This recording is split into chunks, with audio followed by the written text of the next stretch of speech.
Shalom, apa kabar Bapak, Ibu, Saudara-saudari? Saya Pendeta Dr. Nus Raimas. Hari ini kita memasuki pembahasan dan pembacaan tentang kitab Yosua, pasal 1 sampai pasal 3. Kita akan membaca kitab Yosua dalam 8 pertemuan. Sebagaimana sudah kita ikuti sebelumnya, bahwa akhir cerita dari kitab Ulangan adalah kematian Musa dan kisah Yosua menjadi pemimpin yang baru.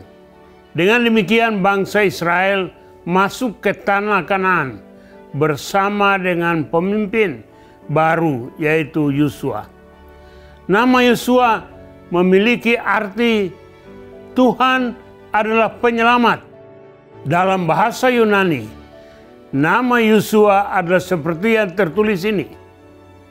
Dibaca Yesua, di mana ejaannya sama dengan nama Yesus. Nama Yosua muncul pertama kali di kitab Keluaran pasal 17 ayat 9. Konteks kitab Keluaran pasal 17 menceritakan tentang Allah yang memerintah Musa lalu berkata kepada Yosua untuk memimpin perang melawan Amalek. Dan mereka menang melawan orang Amalek tersebut. Sekilas kembali kitab Bilangan diceritakan bahwa awalnya nama Yosua adalah Hosea bin Nun. Hal ini berawal ketika dia dikirim sebagai pengintai tanah Kanaan. Dalam Alkitab, beberapa kali Yosua disebutkan sebagai pemimpin untuk menggantikan Musa. Setidaknya terdapat 2 kata kunci dalam kitab Yosua, yaitu menaklukkan dan membagi. Baik bangsa Israel pun Yosua memiliki harapan yang besar, namun bersamaan dengan itu juga mengalami ketakutan dan beban yang berat. Dengan kata lain, mengalami kecut dan tawar hati terhadap tanah Kanaan tersebut. Khususnya terkait perasaan Yosua sebagai pemimpin baru. Dalam pasal 1 kitab ini Tuhan berfirman kepada Yosua berulang kali. Seperti dalam ayat 6, 7, dan 9. Misalkan dalam ayat 9 berbunyi, bukankah telah kuperintahkan kepadamu, kuatkan dan teguhkanlah hatimu. Janganlah kecut dan tawar hati, sebab Tuhan Allahmu menyertai engkau kemanapun engkau pergi. Tuhan memiliki rencana yang besar bagi bangsa Israel sejak dahulu kala hingga dalam masa kepemimpinan Yosua yang memimpin mereka ke tanah Kanaan. Tuhan berfirman dan menjamin akan menyertai Yosua dan bangsa Israel sebagaimana Tuhan menyertai Musa. Kita harus percaya bahwa sebesar dan serumit apapun masalah hidup kita, Tuhan akan selalu menyertai. Oleh karena itu, dalam keadaan apapun itu, janganlah takut, melainkan arahkanlah pandangan saudara hanya kepada Tuhan saja. Di pasal yang kedua, Yosua mengirim 2 pengintai ke Yeriko. Saat itu, Yeriko adalah benteng pertahanan paling kuat dalam sejarahnya. Lalu muncul kisah seorang perempuan sundal yang bernama Rahab. Pengintai-pengintai tersebut kemudian bersembunyi di rumah wanita sundal itu hingga mereka selamat dari kejaran orang suruhan kota Yeriko. Di Yeriko, Rahab yang merupakan seorang wanita sundal mendapat penghakiman dari masyarakat sekitar sebagai orang yang paling berdosa. Namun, hal yang menakjubkan adalah wanita itu kemudian percaya, mengaku dan memutuskan untuk tetap beriman kepada Tuhan. Hingga pada akhirnya wanita ini pun diselamatkan. Hal yang menarik dari kisah ini adalah bahwa harapan keselamatan pun dapat terjadi di tempat yang berdosa dan penuh penghakiman menurut manusia. Hal ini menunjukkan kepada kita bahwa kendati di tengah penghakiman akibat dosa, tetap ada harapan, keselamatan oleh karena iman. Bagian terakhir dari pertemuan hari ini yaitu Yosua pasal 3 yang menceritakan kisah bangsa Israel menyeberangi Sungai Yordan. Tuhan mengatakan supaya bangsa Israel membuat jarak kira-kira sejauh 2000 hasta atau sekitar 900 meter terhadap tabut perjanjian. Tidak boleh mendekatinya. Hal ini dimaksudkan agar mereka dapat melihat jalan yang harus ditempuh. Sebab jalan itu belum pernah mereka lalui sebelumnya. Kemudian Tuhan juga menyuruh mereka agar menguduskan diri mereka, sebab Tuhan berjanji akan melakukan hal yang ajaib bagi mereka. Penting untuk diketahui bahwa dalam melewati jalan yang berat dan rumit, kekudusan dan fokus kepada Tuhan adalah kunci utamanya. Demikianlah saat kita melalui jalan yang baru kita ketahui, sekalipun itu berat, apabila kita menguduskan diri dan hanya memandang kepada Tuhan. Tuhan berjanji bahwa kita akan melihat dan mengalami perbuatannya yang ajaib.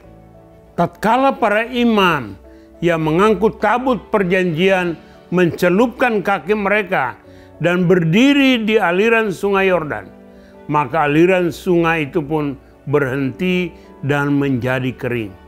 Bangsa Israel mengalami mujizat Tuhan di tengah Sungai Yordan, sehingga bangsa Israel dapat menyeberangi Sungai Yordan yang sudah mengering itu.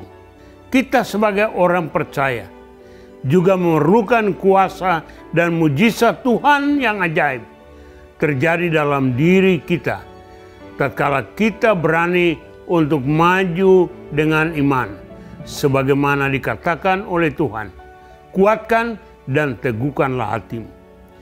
Kiranya kita menerima anugerah untuk mengalami mujizat di dalam kehidupan kita sehari-hari. Sekarang, mari kita bersama-sama membaca kitab Yosua pasal 1 sampai pasal 3.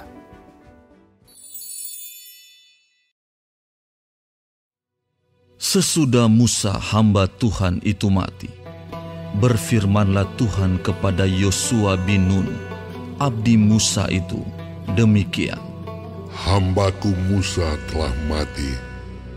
Sebab itu bersiaplah sekarang, seberangilah Sungai Yordan ini, engkau dan seluruh bangsa ini, menuju negeri yang akan kuberikan kepada mereka, kepada orang Israel itu.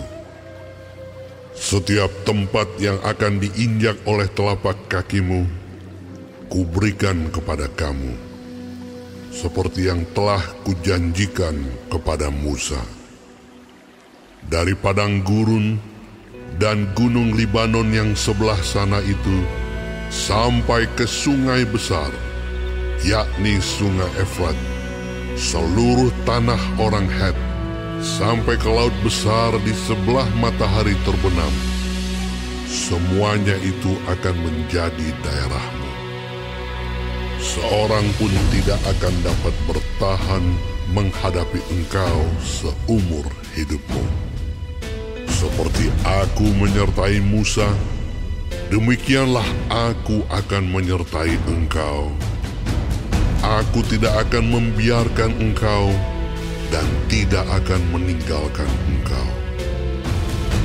Kuatkan dan teguhkanlah hatimu, sebab engkaulah yang akan memimpin bangsa ini, memiliki negeri yang kujanjikan dengan bersumpah kepada nenek moyang mereka untuk diberikan kepada mereka. Hanya kuatkan dan teguhkanlah hatimu dengan sungguh-sungguh. Bertindaklah hati-hati sesuai dengan seluruh hukum yang telah diperintahkan kepadamu oleh hamba-Ku Musa. Janganlah menyimpang ke kanan atau ke kiri, supaya engkau beruntung kemanapun engkau pergi. Janganlah engkau lupa memperkatakan kitab Taurat ini, tetapi renungkanlah itu siang dan malam, supaya engkau bertindak hati-hati sesuai dengan segala yang tertulis di dalamnya.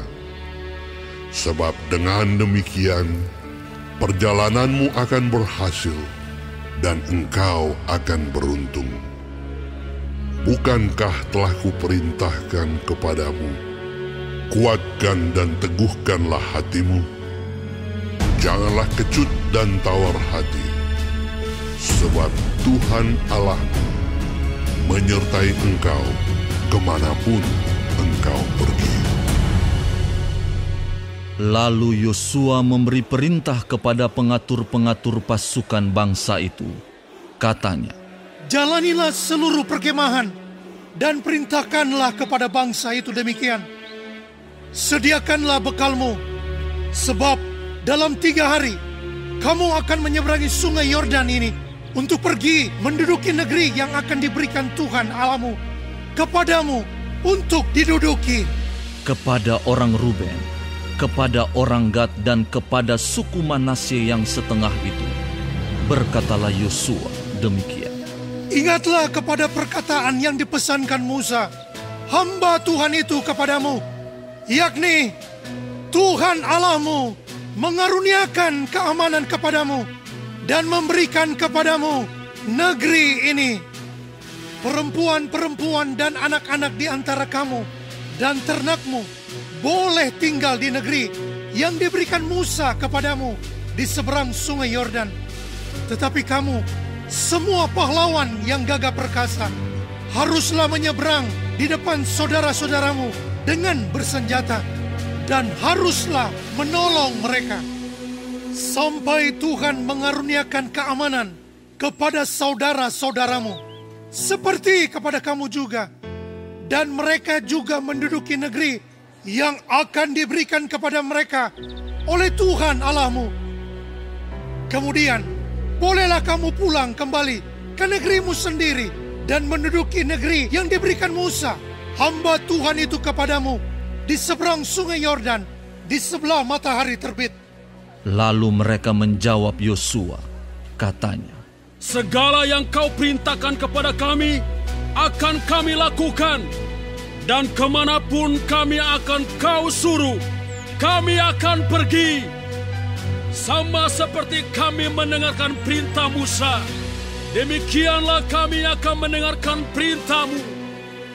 Hanya Tuhan Allahmu kiranya menyertai engkau, seperti Ia menyertai Musa. Setiap orang yang menentang perintahmu dan tidak mendengarkan perkataanmu, apapun yang kau perintahkan kepadanya, dia akan dihukum mati. Hanya kuatkan dan teguhkanlah hatimu.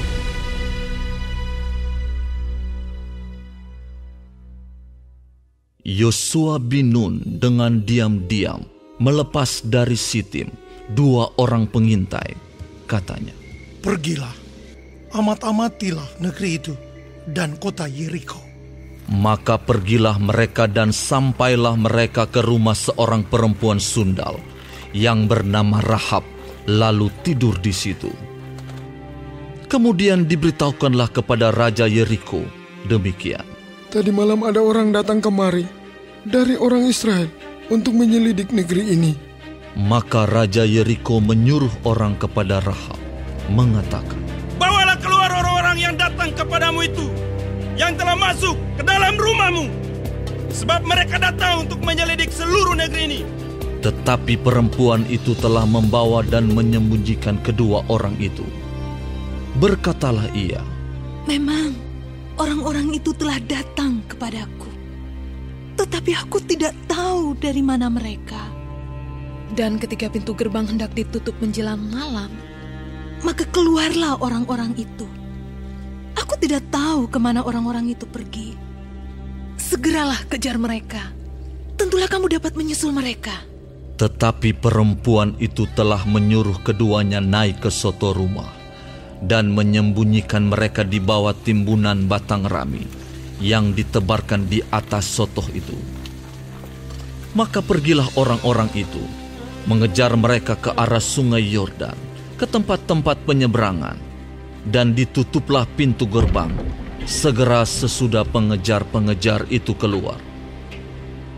Tetapi sebelum kedua orang itu tidur, naiklah perempuan itu mendapatkan mereka di atas sotoh dan berkata kepada orang-orang itu, Aku tahu bahwa Tuhan telah memberikan negeri ini kepada kamu, dan bahwa kengerian terhadap kamu telah menghinggapi kami, dan segala penduduk negeri ini gemetar menghadapi kamu.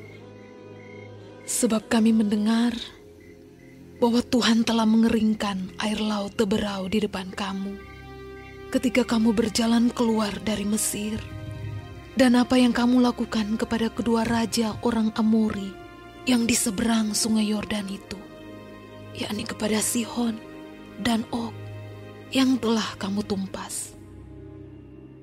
Ketika kami mendengar itu, tawarlah hati kami, dan jatuhlah semangat setiap orang menghadapi kamu.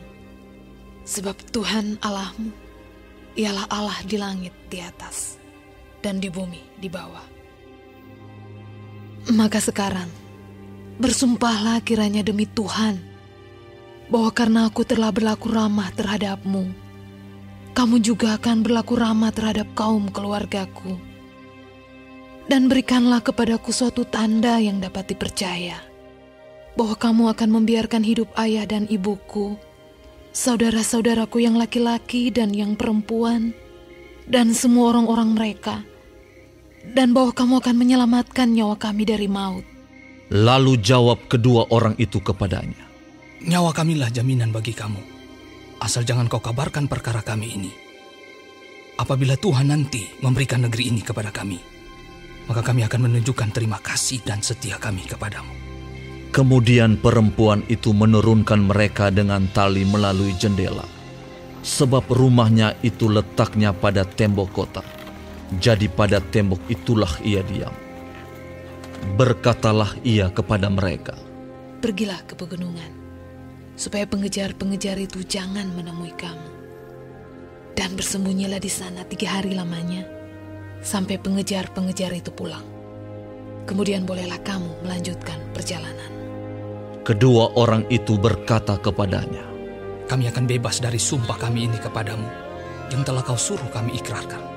Sesungguhnya, apabila kami memasuki negeri ini, haruslah tali dari benang kirmisi ini kau ikatkan pada jendela tempat engkau menurunkan kami, dan ayahmu serta ibumu, saudara-saudaramu, serta seluruh kaum keluargamu, kau kumpulkan di rumahmu. Setiap orang yang keluar nanti dari pintu rumahmu harus sendiri menanggung akibatnya kalau darahnya tertumpah. Dan kami tidak bersalah. Tetapi siapapun juga yang ada di dalam rumahmu, jika ada orang yang menciderainya, kamilah yang menanggung akibat pertumpahan darahnya. Tetapi jika engkau mengabarkan perkara kami ini, maka bebaslah kami dari sumpah kepadamu itu, yang telah kau suruh kami ikrarkan. Perempuan itu pun berkata, Seperti yang telah kamu katakan, demikianlah akan terjadi. Sesudah itu dilepasnyalah orang-orang itu pergi. Maka berangkatlah mereka. Kemudian perempuan itu mengikatkan tali kirmisi itu pada jendela. Mereka pun pergilah dan tiba di pegunungan.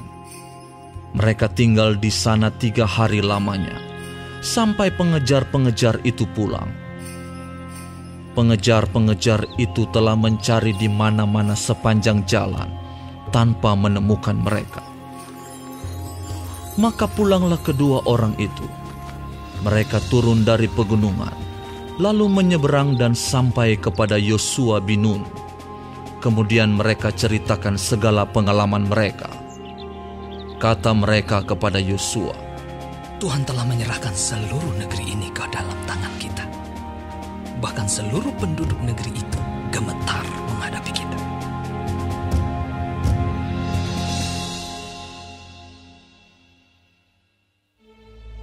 Yosua bangun pagi-pagi, lalu ia dan semua orang Israel berangkat dari Sitim, dan sampailah mereka ke sungai Yordan.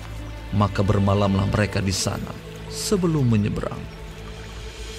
Setelah lewat 3 hari, para pengatur pasukan menjalani seluruh perkemahan dan memberi perintah kepada bangsa itu. Katanya, segera sesudah kamu melihat tabut perjanjian Tuhan Allahmu yang diangkat para imam yang memang suku Lewi, maka kamu harus juga berangkat dari tempatmu dan mengikutinya. Hanya antara kamu dan tabut itu harus ada jarak kira-kira 2000 hasta panjangnya. Janganlah mendekatinya. Maksudnya, supaya kamu mengetahui jalan yang harus kamu tempuh, sebab jalan itu belum pernah kamu lalui dahulu. berkatalah Yosua kepada bangsa itu, kuduskanlah dirimu, sebab besok Tuhan akan melakukan perbuatan yang ajaib di antara kamu. Dan kepada para imam itu, Yosua berkata, demikian. Angkatlah tabut perjanjian dan menyeberanglah di depan bangsa itu. Maka mereka mengangkat tabut perjanjian dan berjalan di depan bangsa itu. Dan Tuhan berfirman kepada Yosua, pada hari inilah aku mulai membesarkan namamu di mata seluruh orang Israel, supaya mereka tahu bahwa seperti dahulu aku menyertai Musa, demikianlah aku akan menyertai engkau. Maka kau perintahkanlah kepada para imam pengangkat tabut perjanjian itu demikian. Setelah kamu sampai ke tepi air sungai Yordan, haruslah kamu tetap berdiri di sungai Yordan itu. Lalu berkatalah Yosua kepada orang Israel, datanglah dekat dan dengarkanlah firman Tuhan Allahmu. Lagi kata Yosua, dari hal inilah akan kamu ketahui bahwa Allah yang hidup ada di tengah-tengah kamu, dan bahwa sungguh-sungguh akan dihalaunya orang Kanaan, orang Het, orang Hewi, orang Feris, orang Girgasi, orang Amori, dan orang Yebus itu dari depan kamu. Sesungguhnya tabut perjanjian Tuhan semesta bumi berjalan menyeberang di depan kamu, masuk ke sungai Yordan. Maka sekarang pilihlah 12 orang dari suku-suku Israel, seorang dari tiap-tiap suku. Segera sesudah kaki para imam pengangkat tabut Tuhan, Tuhan semesta bumi, berhenti di dalam air sungai Yordan, maka air sungai Yordan itu akan terputus. Air yang turun dari hulu akan berhenti mengalir menjadi bendungan. Ketika bangsa itu berangkat dari tempat perkemahan mereka untuk menyeberangi sungai Yordan, para imam pengangkat tabut perjanjian itu berjalan di depan bangsa itu. Segera sesudah para pengangkat tabut itu sampai ke sungai Yordan, dan para imam pengangkat tabut itu mencelupkan kakinya ke dalam air di tepi sungai itu. Sungai Yordan itu sebak sampai meluap sepanjang tepinya selama musim menua. Maka berhentilah air itu mengalir. Air yang turun dari hulu melonjak menjadi bendungan, jauh sekali di dekat Adam, kota yang terletak di sebelah Sartan. Sedang air yang turun ke laut Araba itu, yakni laut asin, terputus sama sekali. Lalu menyeberanglah bangsa itu di tentangan Yerikho. Tetapi para imam pengangkat tabut perjanjian Tuhan itu tetap berdiri di tanah yang kering, di tengah-tengah sungai Yordan, sedang seluruh bangsa Israel menyeberang di tanah yang kering, sampai seluruh bangsa itu selesai menyeberangi sungai Yordan.